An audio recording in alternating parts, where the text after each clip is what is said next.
नमस्कार, बहुत स्वागत है आपका रिपोर्टर लाइव में। मैं हूं आपके साथ योगेश पांडे। रिपोर्टर लाइव में हमारे तमाम सहयोगी हर खबर पर देंगे अपडेट और हम दिन भर की खबरों की करेंगे बात। शुरुआत करेंगे उत्तर प्रदेश के प्रयागराज से। दरअसल प्रयागराज में उमेश हत्याकांड मामले को लेकर के लगातार उत्तर प्रदेश सरकार सख्त नजर आ रही है।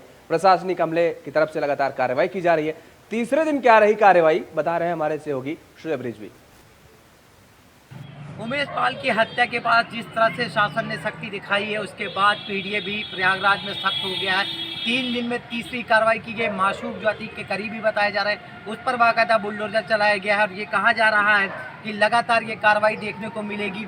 ये आने वाले दिनों में भी और भी कार्रवाइयाँ होगी। पहले दिन जहाँ शाइस्ता परवीन जिस घर में रह रही थी उसको गिराया गया, लेकिन अब मासूक जो कह रहे हैं कि फाइनेंस करता था उसके यहाँ कार्रवाई की गई है। साथ ही साथ जो एसटीएफ और पुलिस की टीम है वो लगातार काम कर रही है और आने वाले दिनों में पीडीओ ने जिन मकानों को चिन्हित किया है उन पर कार्रवाई की जाने की बात कही जा रही है। तो ये कहा जा सकता है कि आने वाले दिनों में न सिर्फ पुलिस सख्त कार्रवाई करेगी, बल्कि पीडीए भी और भी मकानों को इसी तरह से जमींदोज करेगी जिन लोगों के या तो नियम के विपरीत बनाए गए हैं या अतीक के साथ उनके संबंध है। Shoaib Rizvi, India wide.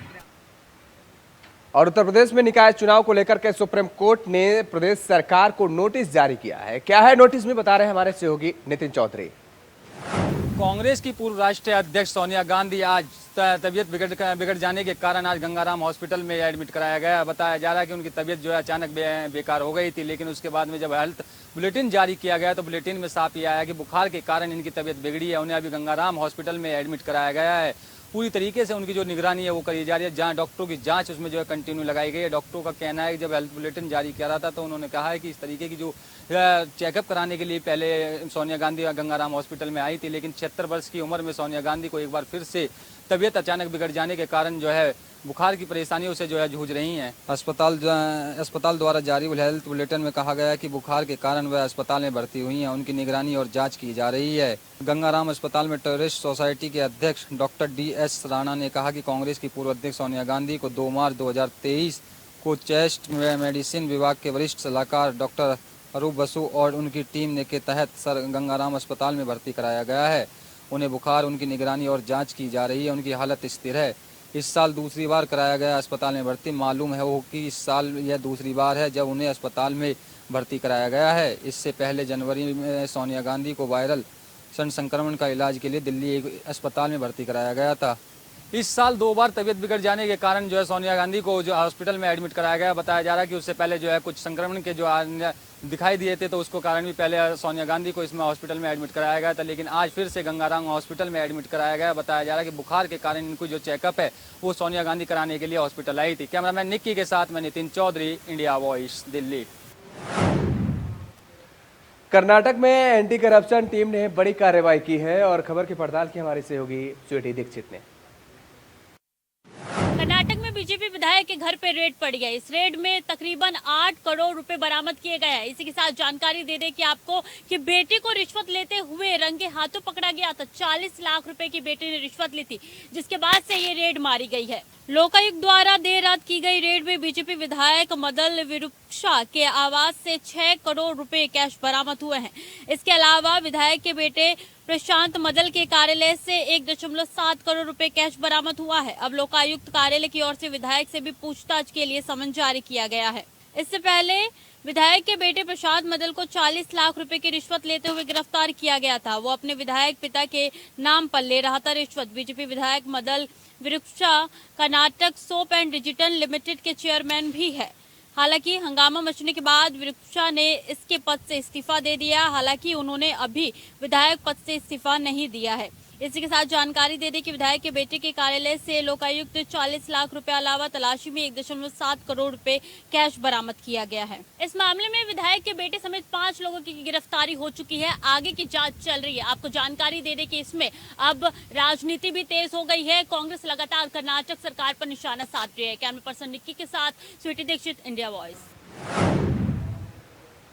हाल ही में हुए विधानसभा चुनाव में भारतीय जनता पार्टी की शानदार जीत होने के बाद कर्नाटक में गृह मंत्री अमित शाह ने आज गर्जना भरी है। खबर की पड़ताल की हमारे सहयोगी जूही सिंह ने। पूर्वोत्तर के राज्यों में बीजेपी को मिली बड़ी जीत के बाद आज केंद्रीय गृह मंत्री अमित शाह कर्नाटक दौरे पर रहे। कर्नाटक के बीदर में उन्होंने एक जनसभा को संबोधित किया और इस दौरान कई अहम मुद्दों पर बातचीत की।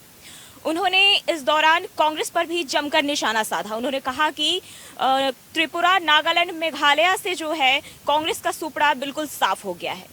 अगर उन्हें दूरबीन से भी ढूंढे तो वो दूर दूर तक नजर नहीं आने वाले। वहीं अगर बात करें कांग्रेस को मिले सीटों की, तो कांग्रेस को नागालैंड में 0 सीट, मेघालय में 3 सीट और त्रिपुरा में महज 4 सीटें ही मिली है। शाह ने कहा कि कहा जाता था कि पूर्वोत्तर में भाजपा का प्रवेश नहीं हो सकता है, जबकि वहां दूसरी बार एनडीए और भाजपा की सरकार बन रही है। मोदी जी का जादू पूर्वोत्तर से लेकर गुजरात, उत्तर प्रदेश से लेकर कर्नाटक तक सिर चढ़कर बोल रहा है। ये नारे लगा रहे हैं, मोदी तेरी कब्र खुदेगी। आम आदमी पार्टी वाले कह रहे हैं, मोदी तुम मर जाओ। लेकिन ऐसा कहने से ईश्वर आपकी नहीं सुनेगा। प्रधानमंत्री नरेंद्र मोदी के साथ देश की 130 करोड़ जनता उनकी लंबी आयु के लिए भगवान से दुआ और कामना कर रही है। कैमरामैन निकी के साथ मैं जूही, इंडिया वॉइस। छत्तीसगढ़ में कांग्रेस के नेताओं पर ईडी की तरफ से ताबड़तोड़ कार्रवाई जारी है और इस कार्रवाई को लेकर के कांग्रेस कार्यकर्ताओं और नेताओं में बड़ा रोष भी देखने को मिल रहा है। खबर की पड़ताल की हमारे सहयोगी मनोज शुक्ला ने। छत्तीसगढ़ की राजधानी रायपुर में लगातार कांग्रेस द्वारा ईडी के ऑफिस का विरोध प्रदर्शन खुलकर किया जा रहा है। जी हाँ, दरअसल आपको बता दें कि छत्तीसगढ़ में राष्ट्रीय अध्यक्ष कांग्रेस का हुआ था, उसके 1-2 दिन पहले ही ईडी द्वारा करीब आधा दर्जन कांग्रेसी नेताओं के यहाँ छापेमारी की। इसको लेकर कांग्रेस ने ईडी का विरोध प्रदर्शन इसी दिन से लगातार करती चली आ रही है। साथ ही साथ आपको बता दें, ईडी द्वारा जो अभी आधा दर्जन कांग्रेसी नेताओं के यहाँ छापेमारी की थी, उसी में सन्नी अग्रवाल जी हैं, संस्कार काल विभाग के अध्यक्ष चेयरमैन हैं, उनके यहाँ भी ईडी ने करीब 2 दिन लगातार दबिशी। उनका सीधा अभी उनसे हमारी बात हुई। उन्होंने साफ तौर पर ईडी के ऊपर आरोप लगाते हुए कहा कि सिर्फ ईडी द्वारा कांग्रेस नेताओं को टारगेट करके बिना वजह उनको परेशान करने के लिए एक साजिश केंद्र सरकार द्वारा रची जा रही है। इतना ही नहीं, सन्नी अग्रवाल जी ने साफ तौर पर इल्जाम लगाते हुए ईडी पर कहा कि कांग्रेसी नेताओं के साथ साथ माननीय मुख्यमंत्री भूपेश बघेल जी की जब से सरकार बनी है तब से केंद्र सरकार लगातार भूपेश बघेल को टारगेट करके किसी न किसी वजह से छत्तीसगढ़ को डोमिनेट करने का प्रयास करती जा रही है। इसीलिए ये धरना प्रदर्शन हम लोगों को करना अनिवार्य हो गया है। और वही धरना प्रदर्शन स्थल पर ही कांग्रेसी नेताओं से मेरी बात हुई। उनका लोग का भी साफ तौर पर सीधा आरोप केंद्र सरकार को लेकर है। उनका सीधा आरोप ये भी है कि केंद्र की मोदी सरकार, मोदी जी के मित्र अडानी जी को बचाने के लिए ये सब हथकंडे अपना रहे हैं जो किसी काम नहीं आएगा। Manoj Shukla, India Voice, Raipur. उत्तराखंड के राजभवन में वसंतोत्सव का उद्घाटन हो गया है और इसका आगाज आज हुआ है। खबर पर ज्यादा जानकारी दे रहे हैं हमारे सहयोगी अभय कैतरा। राजभवन में आज से वसंतोत्सव 2023 का आगाज हो चुका है। राज्यपाल की तरफ से इस वसंतोत्सव 2023 का आगाज यहाँ पर किया गया। 3 दिन तक ये चलेगा। 3 से 5 मार्च तक इसका आगाज यहाँ पर किया गया। सबसे बड़ी बात है कि पिछले बार इस वसंतोत्सव में 200 से ज़्यादा समूह यहाँ पर पार्टिसिपेट किया करते थे, लेकिन इस बार 700 से ज़्यादा जो समूह हैं वो इस पार्टिसिपेट यहाँ पर कर रहे हैं। विभिन्न तरह की फूलों की जो प्रजातियाँ हैं, सैकड़ों हर किस्म की यहाँ पर प्रजातियाँ पुष्प प्रदर्शनी लगाई गई है। आकर्षण का केंद्र इस बार ट्यूलिप के फूल भी यहाँ पर रखे गए हैं, जो उत्तराखंड में जिसको लेकर अब नया क्रेज देखने को मिल रहा है। जो फ्लोरिकल्चर से जुड़े हुए जो किसान हैं वो इसका उत्पादन यहाँ पर कर रहे हैं, अपनी आर्थिकी को मजबूत कर रहे हैं। कोशिश यही है उत्तराखंड के किसानों की आय को और मजबूत यहाँ पर किया जा सके, जो उससे जुड़े हुए जो लोग हैं उसका बाजार यहाँ पर मिल सके। राज्य सरकार की कोशिश यही है कि किसानों के जो बाजार हैं, यानी फ्लोरिकल्चर में जो बाजार हैं, वो हर किसान तक पहुँच सके और उसकी पहुँच आ सके, उनकी आर्थिकी मजबूत हो सके। राज्य सरकार इसके लिए लगातार काम भी कर रही है। कोशिश यही है धामी सरकार की कि राज्य का हर किसान संपन्न हो, उन्नत हो और उसके लिए जो चीज योजनाएं संचालित करे वो धरातल पर उतर सके। कैमरामैन हसुनियाल साथ अभय कैंतुरा, इंडिया वॉइस, देहरादून। होली के पर्व पर परिवहन विभाग ने आम जनता को एक बड़ा तोहफा दिया है। क्या है तोहफा, बता रहे हैं हमारे सहयोगी राजू तिवारी। रायबरेली जनपद वासियों को खुशी की बात है कि अब रायबरेली जिले में टोटल 81 बसें अतिरिक्त चलाई जाएंगी। ये सेवा होली त्योहार के दृष्टिगत रखी गई है। आपको बता दें कि रायबरेली जनपद वासियों के लिए बड़ी खुशखबरी की बात है कि जिले में 81 बसों की नई चलाने की घोषणा कर दी गई है और ये पूरी कवायद जो है होली त्यौहार के मद्देनजर देखा जा रहा है। आपको बता दें 32 बसें दिल्ली रूट पर व 49 बसें लखनऊ रूट पर नई चलाई जाएंगी। जो पहले से बसें चल रही हैं उसके अलावा ये घोषणा की गई है। आपको बता दें कि पहले भी देखा जा रहा था कि जो होली का पर्व है इसको लेकर बसों में काफ़ी भीड़ होती थी और लोगों को आने जाने में भारी समस्याओं का सामना करना पड़ता था। लेकिन अब उसी समस्या से निजात दिलाने के लिए ये परिवहन विभाग की बड़ी पहल देखी जा रही है। आपको बता दें कि रायबरेली जिले में चाहे अधिकारी की बात हो या परिवहन विभाग के कर्मियों की, उनकी छुट्टियां रद्द कर दी गई हैं और छुट्टियों को रद्द करने के बाद होली त्यौहार तक ये सारी छुट्टियां कर्मचारियों की व अधिकारियों की रद्द करके बसों के परिचालन पर ध्यान दिया जा रहा है। तो लगातार अगर देखा जाए तो इस बड़ी पहल के बाद लोगों को आवागमन में काफ़ी राहत मिलेगी। तो इस तरह से अगर देखा जाए तो भारी तादाद में जो दिल्ली से और लखनऊ कानपुर से लोगों को आने जाने में बड़ी समस्याओं का सामना करना पड़ता था, उससे निजात मिल जाएगा। तो इस तरह की समस्याओं को लगातार ध्यान में रखते हुए परिवहन विभाग ने रायबरेली जिले को बड़ी सौगात दी है। Raju Tiwari, India voice, Raebareli. वहीं बिजनौर में पुलिस के सूझबूझ से एक छात्र की जान बचाई जा सकी है। खबर की पड़ताल के बारे में होगी जहीर अहमद ने। बिजनौर के अफजलगढ़ में एक 10वीं के छात्र ने ऐसा ड्रामा रचा अपनी मां को डराने के लिए कि पूरा इलाका सख्ते में आ गया। छात्र ने अपनी मां से पहले पैसे मांगे और मां ने पैसे देने से मना किया तो छात्र ने फेसबुक पर लाइव आकर अपने घर के पंखे से लटक कर फांसी लगाने का लाइव ड्रामा रच दिया। इस पूरे मामले की जानकारी जैसे ही फेसबुक कंट्रोल को मिली तभी फेसबुक कंट्रोल ने पुलिस से संपर्क किया और पुलिस के आला अफसरों ने इस पूरे मामले को संज्ञान में लेकर आनन फानन में मौके पर पहुंचे और महज 5 मिनट में पुलिस मौके पर पहुंच गई और छात्र को फांसी के फंदे से लटकते हुए बचा लिया। बताया जा रहा है कि छात्र ने ये ड्रामा अपनी मां को डराने के लिए किया था, जिससे वो आज हाईलाइट हो गया। पूरे मामले में फिलहाल पुलिस ने कोई कार्रवाई तो अभी नहीं की है। छात्र को डांट डपट करके उसको समझा दिया गया है कि वो ऐसे आगे की घटना ना करे। साथ ही छात्र ने बताया कि उसने अपनी मां को डराने के लिए ये लाइव सुसाइड का प्रोग्राम बनाया था और रील बना करके फेसबुक पे अपलोड कर दी थी। बिजनौर से जहीर अहमद, इंडिया वॉइस। हापुड़ में झूठी शान के लिए एक हॉरर किलिंग का मामला सामने आया है और इस खबर की पड़ताल की हमारे सहयोगी शक्ति ठाकुर ने। ऑनर किलिंग की वारदात से दहला है जनपद हापुड़। जी हां, आपको बता दें हापुड़ में एक युवती को झूठी शान की खातिर मौत के घाट उतार दिया गया है। पूरा मामला हापुड़ जनपद के हाफिजपुर थाना क्षेत्र के रामपुर गांव का है, जहां झूठी शान की खातिर एक भाई और अन्य परिजनों ने एक युवती को मौत के घाट उतार दिया। यही नहीं, युवती की हत्या करने के बाद आनन फानन में सबको जला दिया गया, जिसकी सूचना किसी ने पुलिस को दी। इसके बाद पुलिस बल मौके पर पहुंचा और फॉरेंसिक टीम के सदस्यों को भी बुलाया गया। फिलहाल पुलिस मृतक युवती के शव की राख को लेकर उसमें से जांच के लिए सबूत जुटाने का प्रयास कर रही है। वहीं आरोपी भाई फरार बताया जा रहा है। बताया जा रहा है कि हाफिजपुर थाना क्षेत्र के रामपुर गांव की रहने वाली मीनाक्षी का अपने ही गांव के एक युवक से प्रेम प्रसंग चल रहा था। प्रेम प्रसंग की बात सामने आने के बाद युवती के भाई अरुण और अन्य परिजनों ने युवती की हत्या कर दी और उसके बाद सबको आनन फानन में जला दिया।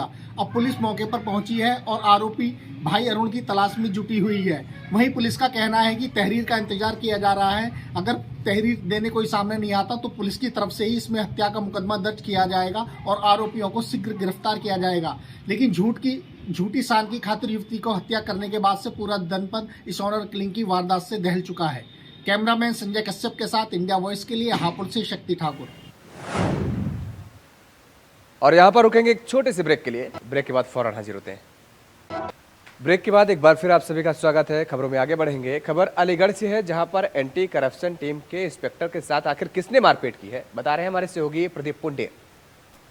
भाजपा नेता द्वारा एक एंटी करप्शन इंस्पेक्टर को पीटने का मामला सामने आया है। मैं आपको बता दें कि दरअसल पूरा मामला थाना सिविल लाइंस क्षेत्र के अब तस्वीर महल के पास एक पेट्रोल पंप है, जिसका मालिक भाजपा का नेता कुशलपाल सिंह है। कल शाम तकरीबन 7 बजे के आसपास एंटी करप्शन इंस्पेक्टर देवेंद्र अपनी गाड़ी से वहां पहुंचे और गाड़ी पार्क करके पेट्रोल पंप के सामने किसी का इंतजार कर रहे थे कि तभी पेट्रोल पंप कर्मचारी आए और उनसे गाड़ी हटाने को कहा, जिसको लेकर आपस में कुछ कहासुनी हुई और कहासुनी के बाद में पेट्रोल पंप कर्मचारियों ने इंस्पेक्टर को बुरी तरह पीटा और घायल कर दिया।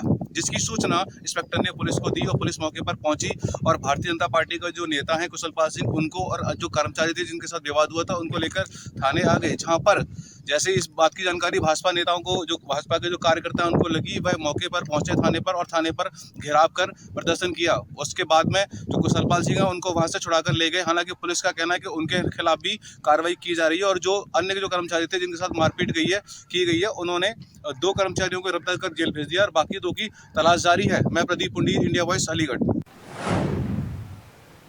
संभल में तेज रफ्तार के कहर लगातार बढ़ते ही चले जा रहे हैं। ताजा मामला क्या है बता रहे हैं हमारे सहयोगी सतीश सिंह। एक बार फिर मिला जनपद संभल में तेज रफ्तार का कहर। हम आपको बताते चले कि एक की मौत हो चुकी है और दूसरे की हालत गंभीर है।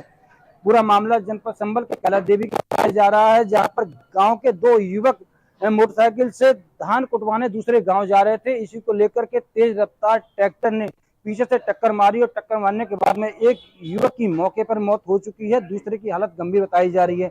गांव के काफी संख्या में लोग इकट्ठा होने के बाद में जो बैरियर लगा के रोड जाम कर दिया गया था। रोड जाम करने के बाद में बताया जा रहा है कि मौके पर कई थानों की पुलिस पहुंच चुकी थी और पहुंचने के बाद में उन्हें समझाने का प्रयास किया लेकिन नहीं माने। उनका ये कहना है कि ये भी आरोप लगाया है कि जो ट्रैक्टर चालक है उसे पुलिस अपने कब्जे में लेकर थाने ले गई थी और जो युवक गंभीर हालत में था उसे सरकारी अस्पताल में भर्ती नहीं कराया गया। तो मौके पर सीओ पहुंचे और पहुंचने के बाद में गांव वालों को समझाया। उनका ये कहना है कि जो आपकी तहरीर मिलेगी उसके आधार पर मुकदमा दर्ज कर लिया जाएगा, पर लेकिन गांव वालों ने कभी गंभीर आरोप लगाए थे और पुलिस के आरोप लगाने के बाद में पुलिस के खिलाफ नारेबाजी भी की थी और चक्का जाम भी कर दिया था। काफी संख्या में ग्रामीण पहुंच चुके थे और रोड जाम करते हुए उनका यह कहना है कि पुलिस की मिलीभगत से जो ड्राइवर है उसे अपने कब्जे में लिया गया है।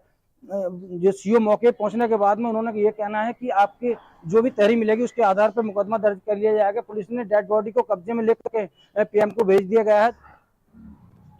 दूसरा जो घायल हुआ था उसे सरकारी अस्पताल में भर्ती कराया गया है और आगे की कार्रवाई की जा रही है। मेरे सहयोगी प्रांश ठाकुर साथ मैं Satish Singh, India Voice news Sambhal. और अलीगढ़ में इस्लाम ना स्वीकार करने पर मौलवी ने हिंदू परिवार के साथ मारपीट की है। क्या है पूरी खबर बता रहे हैं हमारे सहयोगी प्रदीप पुंडीर। अलीगढ़ में जबरन धर्मांतरण का एक मामला देखने को आया है। पूरा मामला थाना खैर के मोहल्ला गौतमान का है, जहां पर एक मुस्लिम युवती जिसकी शादी एक हिंदू परिवार में हुई है, अपने ससुराली जनों को धर्म परिवर्तन करने के लिए दबाव बना रही है। दरअसल सागर शर्मा नाम के एक युवक की 6 वर्ष पूर्व एक मुस्लिम युवती जिसका नाम फातिमा खातून से शादी हुई थी और शादी के बाद दोनों से 2 बच्चे हैं, जिनमें से एक बेटा है और बेटे का भी खतना उसने करा दिया है। परिवारी जनों का आरोप है कि आए दिन अब उसके पास तमाम मौलवी और अन्य मुस्लिम युवक आते हैं जो तरह तरह के प्रलोभन देने के साथ ही परिवार को धमकाते हैं कि अगर उन्होंने ये मुस्लिम धर्म कबूल नहीं किया तो उनको काट कर फेंक दिया जाएगा। जिसकी शिकायत लेकर वह इंस्पेक्टर के पास पहुंचे और शिकायत दर्ज कराई। हालांकि पुलिस ने कार्रवाई करते हुए जो महिला है मुस्लिम फातिमा खातून, इसको पूछताछ के लिए बुलाया और पुलिस मामले की जांच कर रही है। जबकि परिवारजनों का कहना है कि अगर उनको न्याय नहीं मिला तो वह फिर जो आगे बड़े अधिकारी हैं या कुछ अन्य कदम लेने के लिए मजबूर होंगे। मैं प्रदीप पुंडीर, इंडिया वॉइस, अलीगढ़। बलिया जिला अस्पताल में बड़ी झालमेल देखने को मिली है। क्या है ये झालमेल बता रहे हैं हमारे सहयोगी करुणेश पांडे। स्वास्थ्य विभाग की लापरवाही हमेशा से सामने आती रही है और उस लापरवाही के चलते स्वास्थ्य विभाग हमेशा सवाल के घेरे में खड़ा रहता है। मैं आपको बता दूं कि बलिया में ही एक जिला चिकित्सालय में एक ऐसा ही मामला सामने आया है, जहां पर एक वायरल वीडियो हो रही है जिला अस्पताल से। वह वायरल वीडियो जिला अस्पताल के एक्सरे रूम का बताया जा रहा है, जहां पर एक होम गार्ड के द्वारा एक्सरे किया जा रहा है। मैं आपको बता दूं कि जहां पर एक्सरे टेक्नीशियन के द्वारा एक्सरे होना चाहिए, वहां पर एक होम गार्ड जो है वो एक्सरे कर रहा है, एक्सरे टेक्नीशियन के जगह एक्सरे कर रहा है।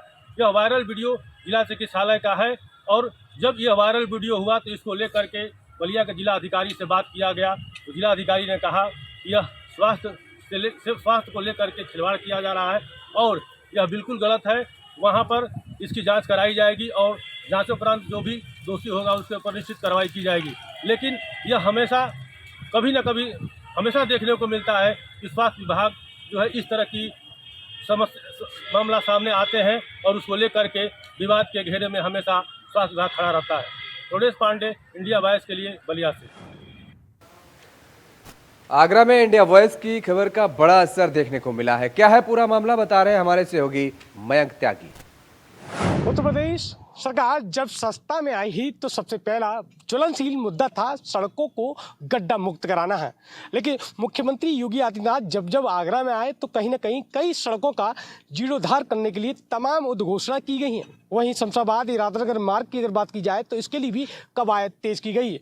ठेकेदारी के द्वारा टेंडर पास किया गया, लेकिन 25 सेकंड के वीडियो ने पूरे मानो PWD विभाग पर एक कलंक सा लगाते दिखाई दे रहा है। जो वायरल वीडियो हुआ वो इस जगह का है। सामने आप कर्मचारियों को देख सकते हैं किस तरीके से उस गड्ढे को भरने का प्रयास कर रहे हैं। लगातार ठेकेदार लीपापोती करते दिखाई दे रहे हैं। ना ही अभी इसमें डाबर गिरी गई है, ना ही कुछ ऐसा कार्य किया गया है जो कि कई सालों तक ये मजबूती से टिका जा सके। कहीं ना कहीं ये तस्वीरें जो है कहीं ना कहीं लापरवाह ठेकेदार और तमाम उन भ्रष्ट कर्मचारियों की तरफ इशारा करते दिखाई दे रही है कि उत्तर प्रदेश सरकार के सपने तो बड़े अमूल्य हैं, लेकिन ये भ्रष्टाचार के तमाम दिग्गज इस तरह के बड़े उदाहरण लगातार देते आ रहे हैं।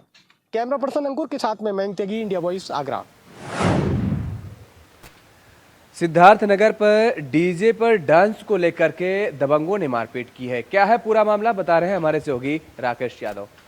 सिद्धार्थनगर जिले के डुमरियागंज थाना क्षेत्र के चौकनिया गांव का मामला है, जहां रात में डीजे बजाने को लेकर 4 व्यक्ति को दबंगों ने बुरी तरह से पीट दिया। मामला सिद्धार्थनगर जिले के चौकनिया गांव का है, जहां पे एक दलित परिवार के घर बारात गई थी, जहां डीजे बजाने को लेकर वहां डांस करने के मामले को लेकर दबंगों ने जो परिवार वालों को बुरी तरह पीट दिया। बाजा बजाने को लेकर वहां मारा पीटा गया, जबकि उसमें 4 लोग गंभीर रूप से घायल हो गए।